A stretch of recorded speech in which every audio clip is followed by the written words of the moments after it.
Hi everybody, it's Josh. In this screencast, I want to show you a little bit about the Skillful Teacher resource folder, but most of the time is going to be this resource around cold calling, which we were looking at in day 3 of the Skillful Teacher when teachers were asked to think about how to apply cold call technique in their own classroom. And so this folder is the Skillful Teacher resource folder, which you all should have access to. These folders inside are just the handouts from that day, including the PowerPoint and other things like that. Although the videos for each day are housed in YouTube, and you'll be able to access them through this video list. But I wanted to just open up the Skillful Teacher reading list. This is a new list. Obviously, it's just being built, but these are some different articles that talk about how to have high expectations for all. And then this one, Teach Like a Champion Interactive Edition, is the one that we're going to be looking at today. So this website's really cool. It's interactive in the sense that you can highlight and add notes and watch videos and do everything all in one. And this entire chapter on engaging your students is actually free. So you can access this anytime you want. I'm going to just really quickly go through the top of it and show you that first of all you can make highlights. You can even add notes. So I could put like, why is cold call important to use? And then it'll link it there, and I can actually see it when I go into my notebook. So you can use this as kind of an interactive guide and take notes. This is exactly word for word what's in the actual book. So it goes through the reasons why cold call is a great technique for engagement, and then it talks about what I will have just done in the session, which is how it's important to make sure it's predictable, that it's systematic, and this explains in detail what each of these are and why they're important. How cold call needs to always be positive. It talks about right here, a positive cold call is the opposite of the gotcha. It's not what did I just say, and it's not meant to teach a lesson, but instead you want your students to succeed and to feel good at their own success. So it kind of goes into detail about that, and then it has this part on scaffolding and actually gives some examples of how you can scaffold questions. So that'll make it really concrete for you to kind of see how you can do that. And then it also talks about kind of how you can, other ways you can use cold call, follow on to a previous question. I'm going to show you a video about that, follow another student's comment, follow on the student's earlier comment. It talks a little bit about whether you want to have kids raise their hands or not. And the whole timing of the name, where you're supposed to say, question, then pause, then ask for the student name, so that all students hear the question and begin preparing an answer before you call on the student. And then it also talks about other techniques that you can use to kind of do it as well. And then this pepper one we're not going to watch today, although it's a really interesting clip, but I wanted to talk, in the session we talked about the rollout technique, and so I wanted to key in on that.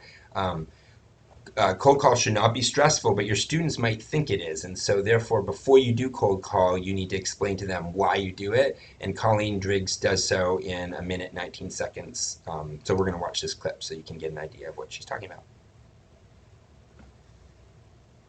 All right, in some of your classes your teachers do this thing, it's called cold calling. In fact, I do it.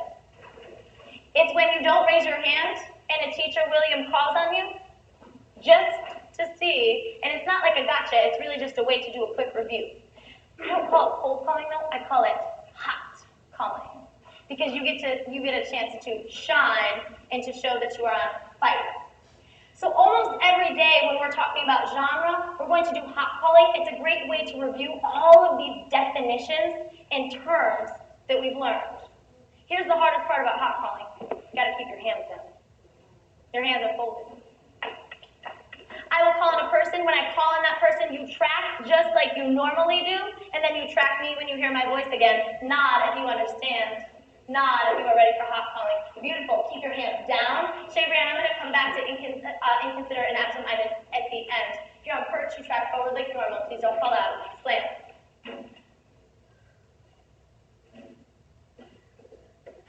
What is the definition of genre? Hands down.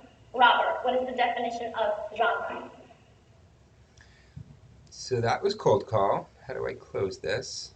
I guess I'll just go back here. Um, so, and then teachers would take a moment to talk about how what she said, what they might say instead, and how that was a positive way to introduce the concept. And then the next one, sorry for the long scrolling. Um, we also really like this video because, oops, that's not the right one. Um, Beth Varelli is an AP English teacher, and in this one, she stresses follow on. So, this is when students have to respond and give examples to a previous student's answer. Um, and this really not only builds accountability, but it's much better for mature students in an AP class because it's really starting to model the rigor that you might hear in a college level seminar. She also has the kids use the word exploit in so many different forms that it's much more likely that the word is going to stick because of the way that she does that. So you're going to watch this clip and watch for how she uses follow-ons, as well as how the students are using the word exploit in a variety of different ways.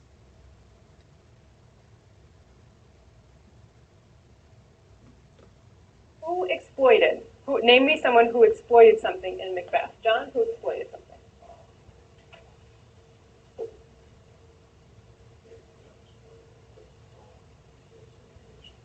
How, Corin, did Lady Macbeth exploit Macbeth's weakness?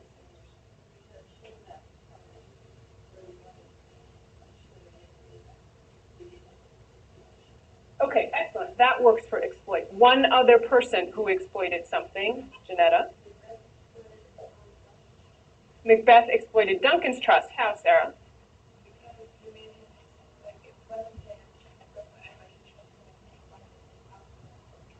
Okay, he's here in double trust. We had that speech to look at. Okay, and then space.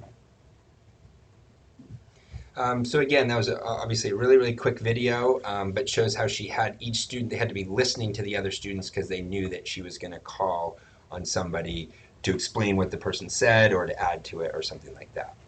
So those are the videos and the kind of first part, the cold call from the book. And then the field guide is really cool because it has all of these different ways that you can kind of go from here in terms of building your own repertoire and thinking about how to match it to your context. So first of all, there's a self-assessment, so you can think about kind of how much you've done cold call and how excited you are. And if you're brand new and not sure, it's probably not a good technique to be starting at. But if you're kind of anywhere in the middle, then there's a lot of things that you might want to do. There's more videos that you can look at. These are lower grades, so you'll have to kind of think about how they apply in high school.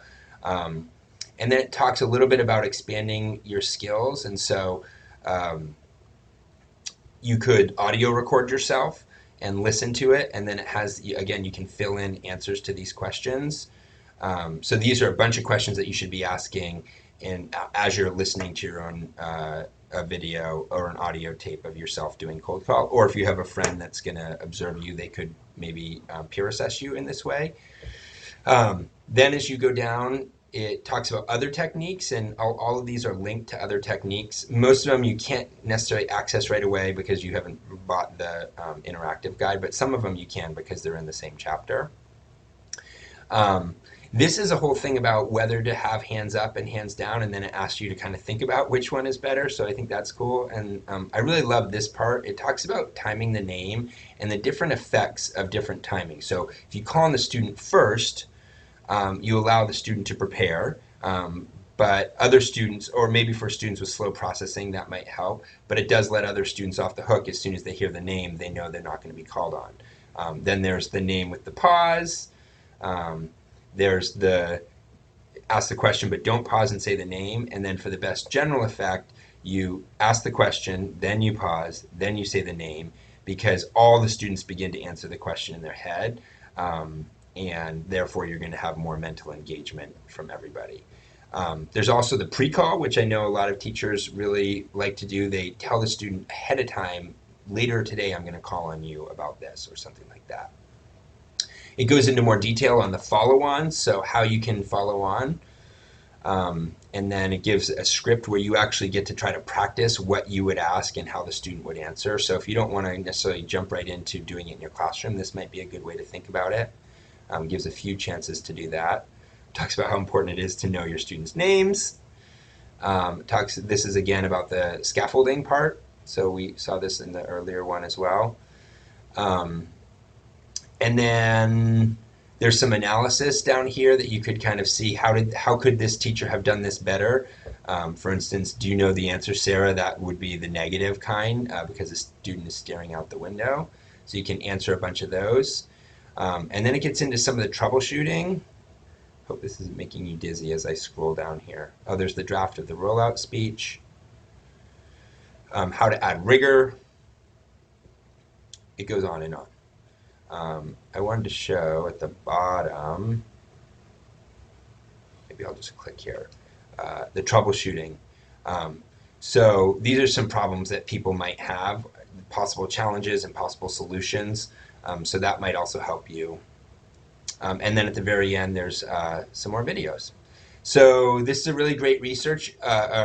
You can find it by Googling inkling.com and then Teach Like a Champion or No Opt Out or Cold Call or something like that.